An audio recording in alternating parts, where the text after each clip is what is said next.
Hello, traders, and welcome to Trading the Trend. I am Dennis, and I'm back. Had a week's vacation, went up to the Tennessee mountains, did some hiking. Beautiful weather up there, nice and cool. Couldn't ask for things better. Anyway, that's done now. I'm back, and here's the market. And this is when I left, and here's the market when I came back. So we see that the pound found some strength, so it is now our number one currency, and the Aussie remained weak. I did not run the numbers to see what happened during the midweek, but you can see how we ended the week compared to the previous week. So that's how I'm going to be playing it. The pound is also a current strong week trade, so it's not a new trade, so it's been active for a while. So let's look at some charts here and see what everything looks like. Okay, I always like to start with the Euro US dollar. It's not a top strong week trade, but it is the most traded. And if there's a good pattern going, I like to get into it. And right now we've had that busted head and shoulders top that we were hoping for. You know, I think we got down like 140 pips here. Certainly it would have been, if you got in right at the break of the neckline, you could have had a stop had we retraced back against that neckline. So hopefully no one got hurt on this trade if you played it properly. But right now this thing's just kind of grinding its way back up. Now we set a high here and a low here, so we're kind of like right in the middle of those two ranges. So we're kind of back into a range on this currency, so we'll keep an eye on that and see if we can get any breakouts. Let's look at a couple of our top strong week trades. The current one is the pound Aussie, and let's go find that one. I had it just a second ago. Where did it go? Oh, this is embarrassing. There it is. Okay. Okay. Pound Aussie. Now you can see this thing was actually a top strong week trade back in October. It went against us and then rallied and got up to 394 pips, then retraced the entire move in just 2 days.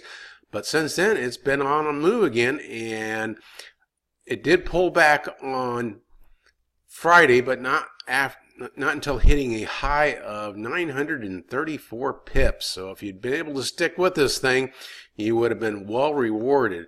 Now we did get a pretty good, actually you could even call that an engulfing candle, just barely.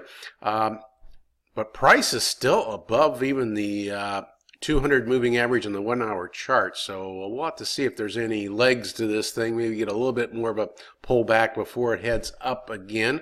We'll be watching for that.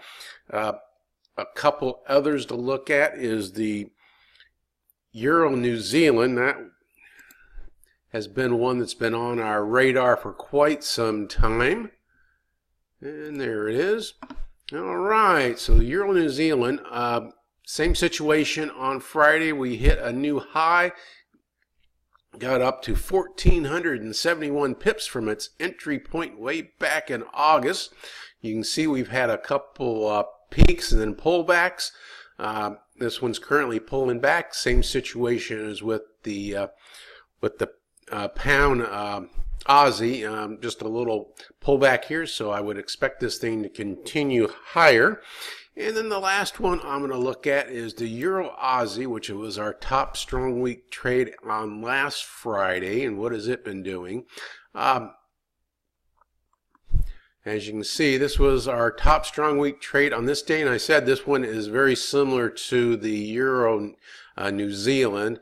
Now it kind of went sideways, pulled back a little bit, and then we had a bit of a rally on Thursday. It continued on Friday where we got up to 210 pips, but then it reversed on us and it's currently negative. So we'll keep an eye on that one. I still feel pretty good about this trend continuing to the upside. Whether or not this will be a better one than the New Zealand, it's hard to tell. New Zealand is still the weakest currency year to date, and euro is the strongest. So it would make sense probably to be in that Euro New Zealand trade rather than the Euro Aussie. I would probably not want to be in both. You want to pick one because that's going to be a similar trade.